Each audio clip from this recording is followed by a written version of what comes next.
할렐루야. 저는 오늘 이 말씀 가지고요, 세상과 다른 삶을 살 때에 주어지는 승리라는 제목으로 귀한 은혜의 말씀을 함께 나누기를 원합니다. 옛날에 어떤 왕이 하나 있었는데 이 왕이 아내를 너무 무서워했습니다. 그런데 이 왕에게 이제 고민이 생긴 거죠. 나만 이렇게 사나? 그래서 신하들을 전수조사하기로 마음을 먹었습니다.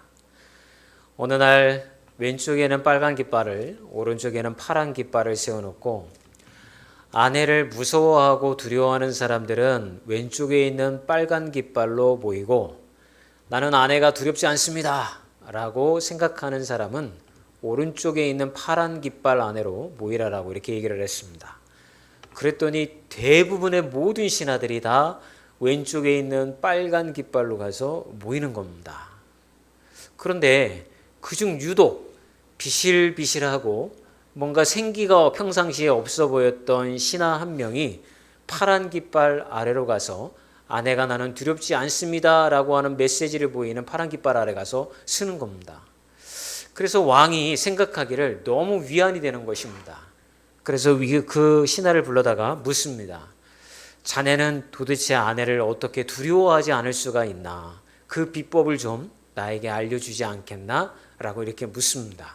그랬더니 그 신하가 대답하기를, 왕이시여, 오늘 아침에 출근하는데 아내가 저에게 말씀하시기를 사람들이 다 몰려가는 데에는 가지 말라고 그랬습니다. 그래서 제가 파란 깃발 아래로 혼자 간 것입니다. 우스갯소리이지만 하나님의 자녀로 살아가는 우리에게도 사실은 이런 모습이 있습니다.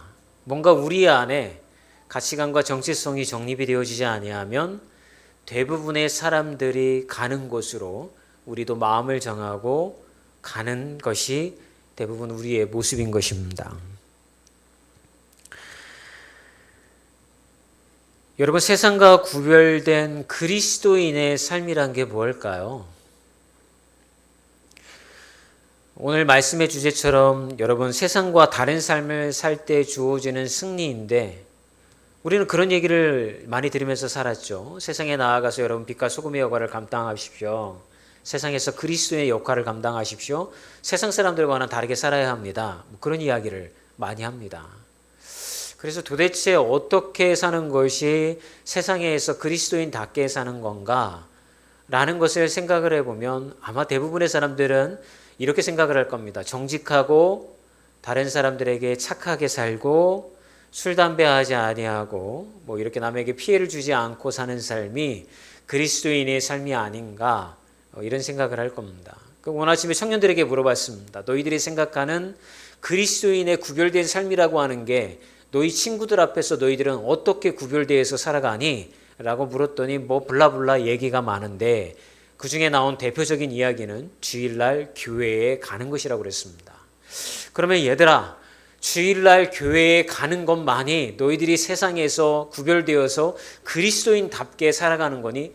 그것으로 너희들을 바라보면서 너희들의 친구들이 나도 교회 가야겠다라고 영향을 받니? 라고 묻는다면 여러분, 우리는 그렇지 않다라는 것을 이미 알고 있을 것입니다. 여러분, 착하게 살고 술, 담배 안 하고 정직하게 사는 것은 예수 안 믿어도 가능합니다. 요즘은 건강 문제 때문에 술, 담배 안 하는 사람들이 숱하고 착하게 살아야 하고 정직하게 살아야 하고 그리고 남에게 선행을 베풀어야 한다라는 마음을 먹고 사는 사람들이 너무나도 많아요. 제가 깜짝 놀란 기사를 봤는데 어떤 부부가요, 예수님 믿는 부부도 아닌데 2명의 자녀를 다 키워놓고 무려 6명의 아이들을 입양해가지고 키우고 있다는 게 기사화되어서 이렇게 보여주는 거예요. 그래서 제가 영상을 봤더니 대단한 거예요. 여러분, 그분들이 나이가 젊은 나이가 아니에요. 이미 아이들은 장성해서 떠나보냈고 그 6명의 아이들을 따로 입양해서 그 아이들을 씻기고 기저귀 갈아주고 이렇게 하면서 그 아이들을 다 양육하고 있는 거예요. 여러분, 그거 보면 예수 안 믿는 사람들도 세상에서 얼마나 그렇게 선행을 하면서 살아가고 있는지 몰라요. 그런데 여러분, 우리는 어떻습니까? 도대체 우리는 세상에서 예수 믿는다라는 걸 뭘 통해서 증명할 수가 있고 뭘 통해서 구별되어질 수 있는가? 여러분, 우리는 한번 스스로 좀 물어봤으면 좋겠어요. 여러분, 세상과 구별된 그리스도인으로 살아간다라고 하는 것은 사실은 여러분 하나님의 은혜로 살아간다라고 이야기를 하는 거예요. 우리가 세상에서 세상 사람들과 구별되어 있을 수 있는 지점이요, 나는 예수 믿기 때문에 죽어도 천국 가가 또 되어질 수 있지만 그것만을 이야기하는 게 아니라는 것입니다. 우리가 세상에서 예수 믿는 사람으로서 구별되어지는 건 날마다 삶 가운데에서 하나님이 우리에게 베풀어 주신 은혜로 말미암아 살아가는 게 바로 예수 믿는 사람들의 모습일 것입니다. 하나님의 은혜로 살아간다는 건 여러분 나의 힘과 능력을 믿지 않는 거예요. 나의 성공과 행복을 위해서 나의 힘과 능력을 믿고 살아가는 것이 아니라 하나님이 나를 부르시고 이 땅 가운데 보내신 특별한 목적이 있고 그 다음에 그 목적을 위해서 우리를 이끌어 가신다라고 하는 정체성을 잃어버리지 않고 살아가는 것, 그것이 바로 하나님의 은혜로 살아가는 것인 줄 믿습니다. 여러분, 이스라엘 백성들을 하나님은 다 구원하셨고 그들을 하나님의 약속의 땅으로 하나님의 백성이기 때문에 부르셨습니다. 그런데 이스라엘 백성들은 자신들이 세상 사람들과 다르다라고 하는 것을 다 잊고 살아갑니다. 하나님의 백성이 세상 사람들과 다르다는 것을 잊고 살면 어떤 일이 벌어집니까? 세상 사람들과 다를 바 없이 똑같이 살아가게 되어진다라고 하는 거죠.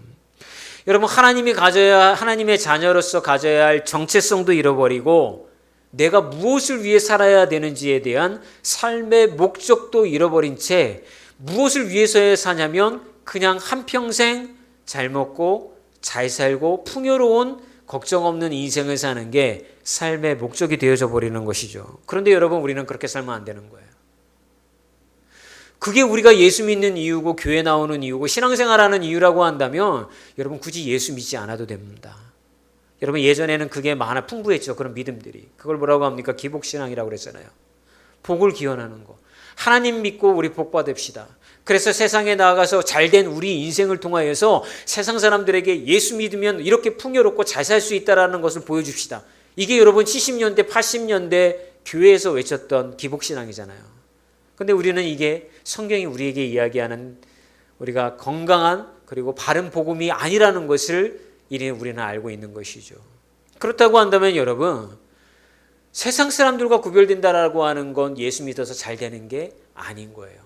세상 사람들과 구별된다라고 하는 건 하나님이 나에게 부어주신 하나님 자녀로서의 정체성을 가지고 나의 인생을 하나님이 원하시는 대로 그 목적에게 내어드리는 것, 그게 하나님의 은혜로 살아가는 백성의 모습일 줄 믿습니다.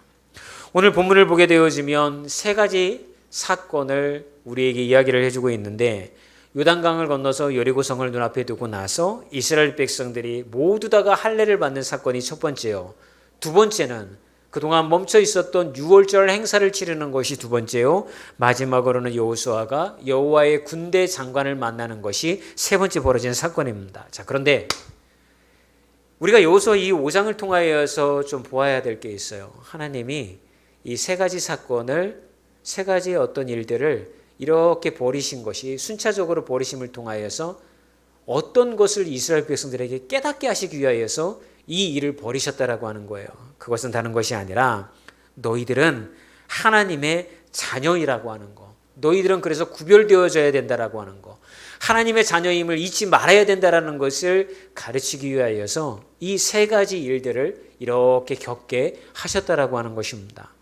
그래서 저는 오늘 이 세 가지를 다 말씀드리면 좋지만 특별히 할례와 여러분 유월절 사건을 통하여서 하나님의 은혜로 살아가는 백성들이 무엇을 기억해야 하는가. 왜냐하면 여러분 이 시대를 살아가면서 우리는 넘어지고 좌절하고 낭망할 때가 너무나도 많아요. 그러면 하나님의 백성이라는 것을 잃어버리지 아니하고 이 땅 가운데에서 하나님이 우리에게 부어주신 은혜를 누리는 삶이 있어야 되는데, 그것을 위하여서 두 가지가 기억되어야 되는 줄 믿습니다. 첫 번째는 뭐냐면 여러분 할례라고 하는 것입니다. 왜 하나님께서는 할례를 통해서 구별된 백성임을 기억하게 하셨을까요? 오늘 여호수아 5장 1절을 상황을 보게 되어지면 그것을 조금 이해를 할 수 있게 되어집니다. 함께 읽어볼까요? 요단 서쪽의 아모리 사람의 모든 왕들과 해변의 가나안 사람의 모든 왕들이 여호와께서 요단 물을 이스라엘 자손들 앞에서 말리시고 우리를 건너게 하셨음을 듣고 마음이 녹았고 이스라엘 자손들 때문에 정신을 잃을 따라. 여러분, 이스라엘 지금 군사들과 백성들은 기세가 등등합니다. 하나님께서 이 흐르던 요단강을 갈라지게 만드시고 이 이스라엘 백성들을 건너게 하셨습니다. 그 이야기를 듣고 나서 요단 서편에 있는 이 가나안 땅에 있는 왕들이 마음이 다 녹아서 싸울 의지를 잃어버릴 정도로 이스라엘 백성들의 이 전쟁에 대한, 정복에 대한 기세가 등등했다라고 성경이 우리에게 이야기를 해주고 있는 것이죠. 그래서 여러분, 이때 어떻게 하면 됩니까? 여러분, 전쟁은, 싸움은 뭐라고 그랬어요? 옛날부터 기세라 그랬어요. 기세. 이 기세를 몰아서 앞으로 나가기만 하면 여러분, 가나안 정복 전쟁은 식은 죽 먹기 같은 거예요. 이스라엘 백성들은 서로 이야기하기를, 야 봤지? 하나님이 요단강 가르시는 거 봤잖아. 우리가 이 정도면 이렇게 앞으로 나가기만 하면 불과 한 달 만에 아마 가나안 땅 다 정복할 수 있을걸? 우리 앞을 막을 수 있는 게 아무것도 없을걸? 이렇게 막 용기가 백배 충만해서 여러분, 기세가 등등해서 그들은 앞으로 나아가고자 했을 거예요. 그런데 바로 그때에 하나님께서는 갑자기 할례를 행하라고 하십니다. 근데 이 할례를 행하라고 했던 지점이 어디냐면 불과 여리고성을 2km 남겨둔 지점에서 모든 군사들이 다 할례를 받게 하신 거예요. 여러분, 할례를 받으면 그 치료 기간 동안에는 전쟁을 수행할 수가 없어요. 남자들이 움직일 수가 없는 거예요. 그런 위급하고 위험한 상황 가운데 하나님은 이스라엘 백성들을 내놓아 버리신 것이죠. 왜 그러셨을까요? 거기에는 특별한 이유가 있었어요. 자기 자신을 믿는 힘을 빼게 하시려는 것입니다. 여러분, 가나안 전쟁은 이스라엘 백성들의 군사력으로 하는 전쟁이 아니에요. 가나안 정복 전쟁은 그들의 전력과 힘으로 하는 게 아니라 여호와 하나님이 군대 장관이 되어주셔서 대신 싸워주시는 게 가나안 정복 전쟁이었던 거예요. 그러면 여러분, 싸움에 나아가서 그 힘을 쓰셔야 될 분은 누구예요? 우리 여호와 하나님이신 거예요. 그런데 이미 이스라엘 백성들은 너무 기세가 충만하여서 자신들의 힘으로 모든 것을 할 수 있다라고 하는 생각에까지 이르러 있었던 거죠. 이제 하나님은 작정을 하십니다. 이렇게 둬서는 안 되겠구나. 그리고 할례를 통하여서 이스라엘 백성들의 모든 힘을 다 빼버리십니다. 이것을 통하여서 이스라엘 백성들이 깨닫게 되기를 원하시는 게 있었어요. 그건 뭐예요? 하나님이 하신다라고 하는 거. 두 번째, 하나님과의 관계를 올바로 맺는 것이 우리 삶의 최우선이 되어졌을 때에 그때야 비로소 우리가 하나님의 백성이다라고 하는 것을 잊지 않게 된다라고 하는 것을 여러분, 이스라엘 백성들이 깨닫기를 원하셨던 거예요. 여러분, 제가 주일날마다 여러분한테 이런 얘기를 합니다. 여러분, 예배 빠지지 마세요. 여러분, 교회에 오셔야 됩니다. 근데 여러분, 교회 오는 게 쉽다고 이야기하시는 분들도 있겠지만 아마 바빠서 교회 오는 것도 쉽지 않으실 분도 있을 거예요. 그런데 가만히 돌아보면 여러분, 예배가 우선순위가 되지 않기 때문에 빠질 수 있는 거예요. 여러분의 삶에 바쁜 일이 얼마나 많습니까? 해야 할 일이 얼마나 많습니까? 그런데 예배가 최우선순위가 되어지면 여러분, 예배에 빠지지 않을 수가 있게 되어지는 거예요. 그럼 우리는 이렇게 물을 수가 있죠. 도대체 하나님은 왜 이렇게 예배 받는 것을 좋아하시는 거야? 왜 우리로 하여금 예배를 드리라고 그렇게 그냥 강조를 하시는 걸까? 여러분, 다른 게 아니에요. 예배를 통하여 하나님을 느끼게 되어지는 자가 하나님의 정체성을 가지고 그 은혜를 누리는 삶을 살아갈 수가 있기 때문에 그런 거예요. 어제 이제 저희 아들 친구들이 좀 몇몇 교회에 놀러 왔어요. 한 친구가 있는데 교회에 요즘에 잘 못 나가고 있다 그러는 거예요. 그래, 왜 못 나가고 있니? 그랬더니 밤에 아르바이트를 한대요. 밤 9시부터 새벽 3시까지 곱창집에서 아르바이트를 한다는 거예요. 아, 그래? 그러면 새벽 3시에 퇴근하고 나서 집에 와서 씻고 잠자리에 들면 뭐 4시 넘어서 잘 텐데, 주일 다른 날은 괜찮지만 주일날 아침에 또 일어나가지고 몇 시간 안 자고 교회 간다는 게 참 쉽지 않을 것 같다. 너희 교회 청년부는 몇 시에 예배 드리니? 그랬더니 12시 반에 예배를 드린다는 거예요. 아, 그래, 그것도 쉽지 않겠다. 그런데 목사님도 예전에 그런 때가 있었어. 20대 때 군대 갔다 와서 편의점에서 알바하는데 야간에 알바했거든. 밤 9시부터 다음날 아침 7시까지 근무를 하고 집에 오면 잠을 안 자고 우리 어머니가 교회 가라고 그래서 교회를 갔어. 그리고 예배를 다 비몽사몽 가운데 드리고 집으로 돌아오면 1시 정도가 되는데 그때서야 낮잠을 좀 자고 다시 일어나서 출근을 했다. 여러분, 우리 삶을 보라보면 하나님의 예배가 우선순위가 되어지지 않는 건요, 거기에 우리의 마음이 없기 때문에 그런 거예요. 예배가 우리의 삶에서 실패하게 되어지고 예배가 우선순위가 되어지지 않고 시간을 내어드리지 아니하며 하나님의 은혜의 정체성, 하나님의 은혜를 누리는 믿는 자의 정체성을 잃어버리게 되어지고, 어떤 증상이 나타나게 되어지면 내 힘과 내 노력으로 나의 인생을 만들어가는 증상, 죄의 증상이 우리 삶에 여러분 강해진다라고 하는 거예요. 그런데 예배에 실패하지 않는 사람, 예배가 소중한 사람, 예배에 목숨을 거는 사람들에게는 어떤 일이 일어납니까? 하나님이 나의 삶을 인도해 가신다라고 하는 거. 내 힘과 능력으로 나의 삶을 만들어가는 게 아니라 이스라엘 백성들을 이끌었던 하나님, 그 가나안 정복 전쟁에서 대신 싸워주셨던 하나님, 그 하나님이 내 인생의 주인이 되어서 나의 삶도 내어드릴 때 그분이 나의 삶도 인도해 가신다라고 하는 그 은혜를 누리는 자리에 서 있게 되어지는 줄 믿습니다. 여러분, 로마서 8장 28절에 보게 되어지면 주님은 우리에게 이렇게 말씀하셔요. 함께 읽어볼까요? 우리가 알거니와 하나님을 사랑하는 자, 그의 뜻대로 부르심을 입은 자들에게는 합력하여 선을 이루느니라. 여러분, 우리가 살다 보면 하나님이 우리에게 힘을 빼시는 경우가 너무나도 많아요. 때로는 사업을 무너뜨리게도 할 수 있고, 우리를 약하게 만들기 위하여서 고난과 어려운 가운데 우리를 두시는 때가 있어요. 가정의 문제가 허락될 때도 있고, 때로는 자녀의 문제 때문에 고난 속에서 힘들게 버티는 상황도 맞이하게 되어질 수도 있어요. 그런데 여러분, 그 시기가 그냥 우리에게 주어진 게 아니에요. 이스라엘 백성들의 힘을 빼기 위해서 할례를 행하신 것처럼 우리의 삶에도 할례처럼 고난의 과정들을 통하여서 우리의 삶에 힘을 빼시는 경우가 있어요. 그러면 여러분, 힘을 빼시게 되었을 때 우리는 어떻게 이야기합니까? 하나님, 우리한테 왜 이러세요? 저한테 왜 이러세요? 저 예수 믿는다라고 그렇게 이야기하고 다니는데 나의 삶이 이렇게 힘들고 어려우면, 주님, 내가 예수 믿는다는 것을 세상 가운데 자랑할 수가 없잖아요. 제 인생 좀 펴주셔야 되는 거 아니에요? 이렇게 원망도 하게 되어지는 거죠. 그런데 좀 전에 읽었던 로마서 8장 28절의 말씀이 그렇게 원망과 불평을 하나님 앞에 내어놓는 자들에게 하나님이 해주시는 말씀인 거예요. 힘을 좀 빼. 그리고 나를 인정해.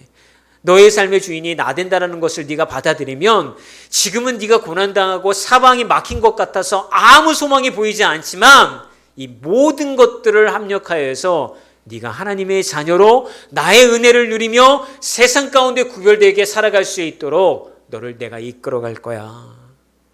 이것을 우리에게 말씀해 주시고 계시다라고 하는 것입니다.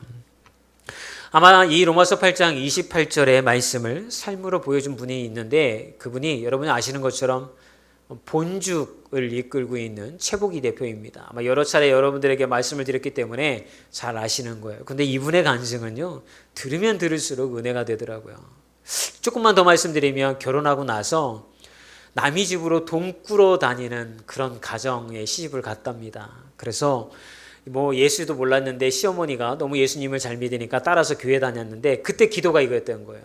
예수님, 남의 집에 돈 꾸러 다니지 아니하는 삶을 좀 살게 해주세요 라고 기복적이지만 그 하나 믿음 붙들고서 이제 교회에 나가서 기도한 거죠. 30대 초반에 사업이 성공을 합니다. 그래서 이분이 굉장한 순식물성 화장품 사업을 했는데 굉장한 주목을 받고 사업이 승승장구하게 되어집니다. 그렇게 해가지고서 이제 부자가 되었는데, 그때 이제 강남으로 이사를 갑니다.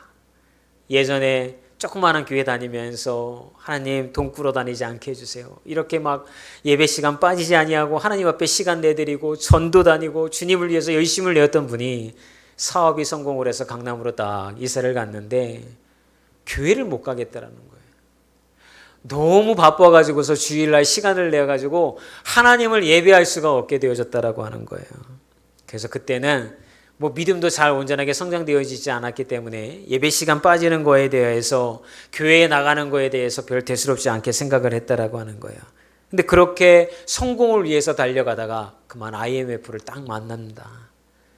모든 사업이 순식간에 다 무너져 내렸답니다. 없어지지 않을 것만 같았던 그 재산과 돈들이 다 눈 녹듯이 사라지더랍니다. 너무 충격을 받아가지고 이분이 정신병원에 입원을 합니다. 그리고 퇴원을 했는데, 어머니가, 시어머니가 그렇게 하염없이 앉아있는 자기에게 이런 얘기를 하더랍니다. 예수 믿는 사람은 고난은 있어도 망하지는 않는단다 이야. 그러니까 힘을 내려. 이런 얘기를 하더라는 거예요. 그러면서 어머니가 나가가지고서 폐휴지 줍고 고물 줍고 이렇게 하는 걸 보면서 야, 내가 뭐라도 해야 되겠다라고 하는 생각에 쑥대 앞에 가가지고 호떡 장사를 이제 시작을 했다라고 합니다. 근데 뭐 나가니까 노하우가 있습니까? 호떡 장사에. 근데 그냥 그때는 기도하는 마음으로 그 네 역할을 붙잡고 기도했다라고 하는 거예요. 주님, 오늘은 10명의 사람만 붙여주세요. 또 어떤 날은 주님 50명의 사람들이 호떡 사갈 수 있게 해주세요. 또 어떤 날은 주님 오늘은 100명의 사람들이 제 호떡 사갈 수 있게 해주세요. 그렇게 날마다 남편과 이 숙대 앞에 호떡 그 니엇가 끌고 가가지고서 장사를 하면서 하나님 앞에 그렇게 기도를 했는데 이게 기도로 하나님 앞에 맡기기 시작을 하면서 점점 하나님이 사람을 붙여주는 걸 경험을 하게 되어집니다. 그때 이 최복이 대표가 딱 깨닫게 있었던 게 딱 있었다라고 그래요. 그게 뭐냐면 하나님이 행하셔야 이 보잘것없는 작은 떡볶이 사업도 이렇게 이루어지는구나. 그런데 예전에 내가 사업을 할 때에는 내 힘과 능력이 잘나서 이 사업이 잘 되는 것으로 생각을 했었는데 그게 아니라 흥하게 하는 것도 하나님이시오, 망하게 하는 것도 하나님이시구나 라고 하는 것을 깨닫게 되었다라고 하는 거예요. 그러면서 또 한 가지 중요한 깨달음을 얻게 되어지는데 이것을 깨닫게 하기 위하여서 하나님이 나를 약하게 만드셨구나. 그 이후로부터는요 죽사업을 하게 되었는데 그걸 하면서 늘 자신의 사업장에 방 한 칸을 마련놓고 아무리 바쁜 일이 있어도 정오 12시부터 오후 2시까지는 거기에 들어가서 성경 말씀이 있고 무릎으로 기도하고 어떻게 하면 하나님이 주신 지혜를 가지고서 사업을 운영할까 날마다 하나님을 붙잡는 시간을 거기서 보냈다라고 그래요. 그래서 그분이 그것을 간증을 통하여서 쓴 책이 무릎경영이에요. 사랑하는 여러분, 예수님은 이 땅 가운데 오셨을 때 우리에게 가장 연약한 자로 오셨습니다. 모두가 예수님이 능력 있는 메시아라고 하는 걸 알고 있었기 때문에 분명히 십자가에서 죽지 않을 거라고 생각을 했어요. 그런데 예수님은 무기력하게 연약하게 십자가에서 죽음을 당하셨습니다. 왜 그러셨을까요? 하나님은 왜 예수님을 그렇게 십자가에서 무기력하게 죽어가게 만드셨을까요? 바로 그 연약함이 있어야지만 그 연약함을 통하여서 하나님이 이 땅 가운데 드러나기 때문인 것입니다. 사랑하는 여러분, 우리 삶도 마찬가지인 거예요. 하나님의 은혜를 누리는 삶이라는 건 다른 게 아니에요. 우리가 약할 때 하나님의 은혜를 누리는 삶을 살게 되어지는 줄 믿습니다. 우리가 약할 때에 고난이 다가오고 우리의 삶에 내 마음대로 풀리는 문제가 하나도 없고 걱정과 근심이 여러분 앞에 보인다 할 때에 이것을 바라보는 눈이 신앙의 눈으로 변하게 되어지며 나를 약하게 만들고 하나님의 강함을 드러내시려고 지금 이 순간 나에게 역사하는구나, 그런 믿음의 눈으로 바라보시고 이겨내는 분들이 되시기를 주님의 이름으로 축원합니다. 그래서 여러분 그런 찬양도 있잖아요. 약할 때 강함 되시네. 약할 때 강함 되시네. 여러분, 우리가 하나님 앞에서 드릴 수 있는 건요 내 힘과 능력이 아닌 거예요. 하나님의 은혜를, 그리고 하나님의 백성으로서 이 땅 가운데 구별되어지고 살아가는 자들은요 나의 약함을 인정하고 하나님의 강하심을 인정할 때, 그래서 하나님의 나의 삶을 인도해 가도록 나를 내어드릴 때 우리는 세상과 구별되어질 수 있을 줄 믿습니다. 여러분, 그런 분들은요 얼굴이 달라요. 여러분 어디 가면 여러분 혹시 그런 얘기 들어보셨어요? 혹시 교회 다니시지 않으세요? 언제 얼굴을 보니까 교회 다니시는 분 같아요. 여러분, 교회 다니시는 분들은 얼굴이 어떻길래 교회 다니시는 분 아니세요? 라고 물을까요? 뭐 얼굴에 귀티가 흐릅니까? 아니면 뭐 좀 막 거룩함과 홀리함이 있습니까? 아니에요. 평안함이 있는 거예요, 얼굴이. 그 평안함은 왜 우리 얼굴에 배어 있을 수가 있을까요? 나의 약함을 알고 주님의 강하심을 알기에 나의 인생이 내 마음대로 되는 것이 아니라 주님이 이끌으심에 나의 삶을 내어드렸을 때에 나는 세상에서 빛과 소금을 역할을 감당할 수 있다는 것을 알기 때문에, 그 삶을 살아가기 때문에 여러분 얼굴에 평안함이 있는 줄 믿습니다. 두 번째는요, 왜 유월절을 지키게 하심으로 구별된 백성임을 기억하게 하셨을까요? 여호수아 5장 10절에서 12절 말씀입니다. 함께 읽어볼까요?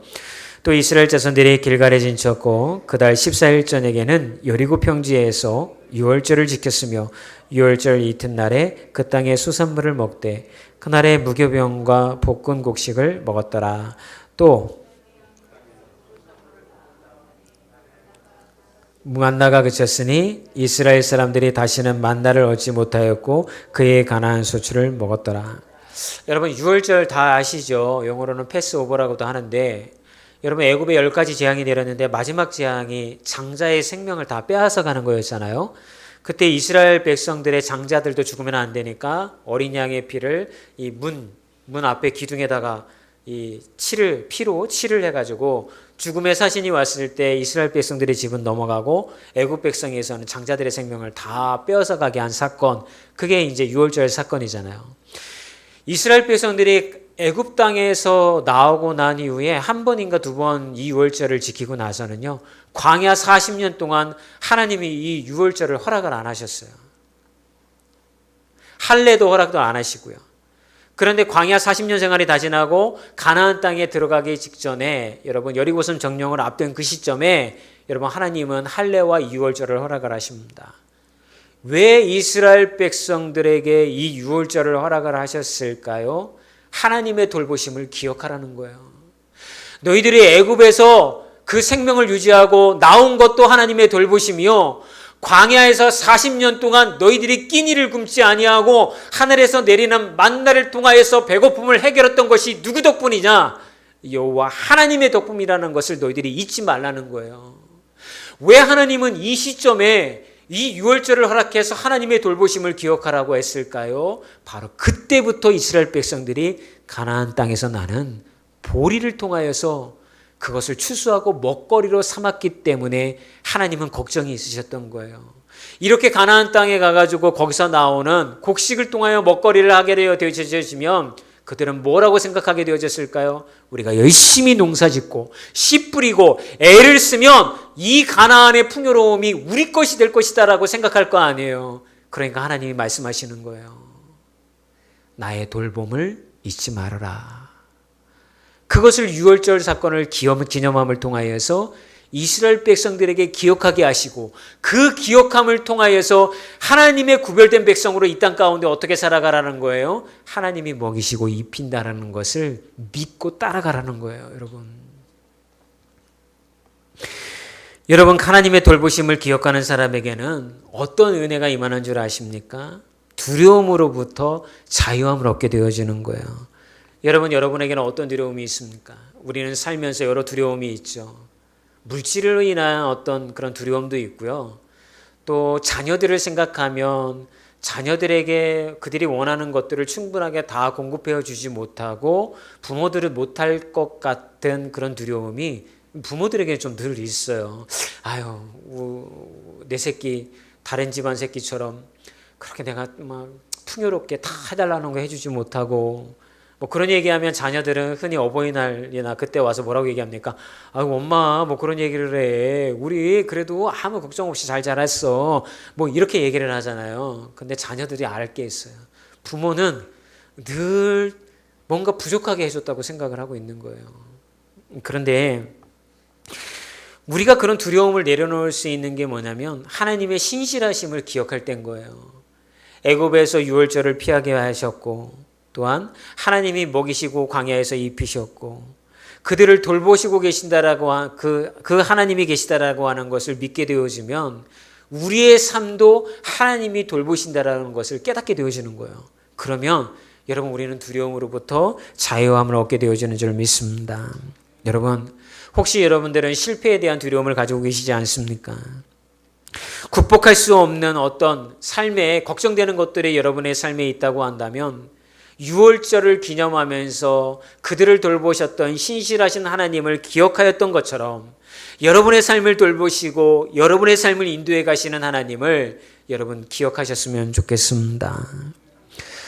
이제 주중에 수술을 앞두고 있는 우리 김수진 사모님을 신방 가서 예배를 같이 드렸습니다. 집을 찾아가서 우리 전사님하고 같이 이제 가정에서 예배를 드리는데 그때 말씀을 예배를 드릴 때 나눈 말씀이 뭐였냐면 예레미야서에 나오는 밭을 사라는 말씀이었어요.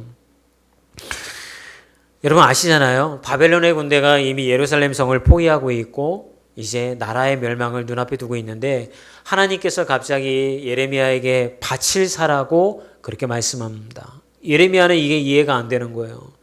하나님, 다 멸망당하여서 포로로 끌려가고 모든 것이 다 쑥대밭이 될 수 있는 상황, 이런 상황인데 여기서 땅에 저보고 투자를 하라고요? 돈을 주고 그걸 사라고요?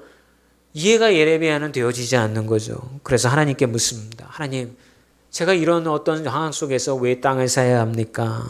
무슨 의미가 있습니까? 그랬더니 하나님께서 이런 말씀을 예레미야에게 하는 거예요. 지금 비록 네가 볼 때에는 예루살렘이 멸망당하고 너희들이 포로로 끌려가는 절망의 상황이지만 70년이 지난 후에 너희들은 이 땅으로 돌아오게 되어 내가 너희들을 회복시킬 거야. 내가 너에게 밭을 사라고 하는 것은 그것을 기억하고 나의 돌봄을 기억하고 희망을 잃지 말고 살아가기 위하여서 너에게 밭을 사라고 한 거야. 사랑하는 여러분, 우리는 날마다 무너집니다. 어려움 때문에 무너지고 내가 기대했던 것보다 내 삶이 완벽하지 않기 때문에 우리는 무너지고 좌절합니다. 그럴 때 우리가 기억해야 될 것은 하나님의 돌보심입니다. 6월절 사건을 여러분의 삶에서 기억하셔야 돼요. 여러분, 이스라엘 백성들에게만 6월절 사건이 있었던 게 아니라 여러분의 삶에도 하나님이 그 위급한 상황에 여러분들을 구원하신 6월절 사건이 있다라니까요.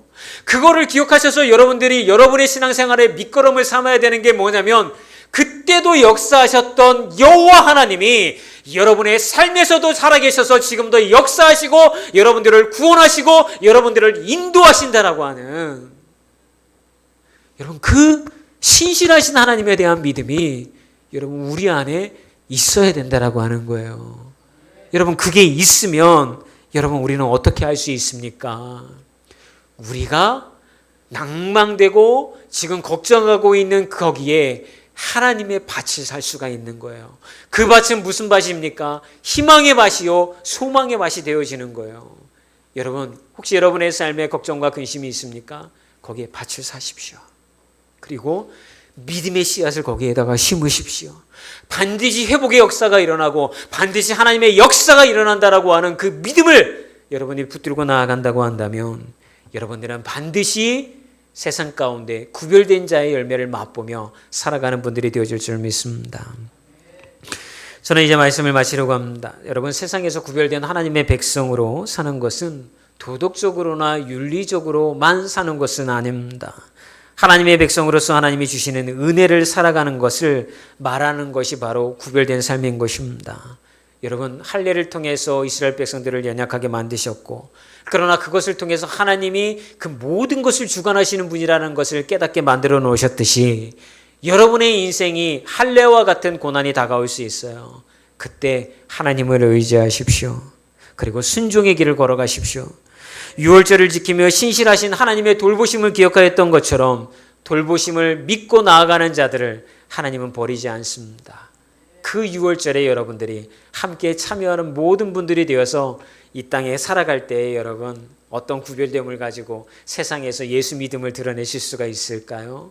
걱정과 근심은 주님께, 그리고 나는 하나님 앞에 나의 인생이 맡겨진 존재이기 때문에 하나님의 뜻을 위하여서 날마다 애쓰며 살아가는 자로 살아갈 때 세상은 우리를 향하여서 야 너는 정말 예수 믿는 사람 같구나 라는 칭찬을 들을 날이 있을 줄 믿습니다.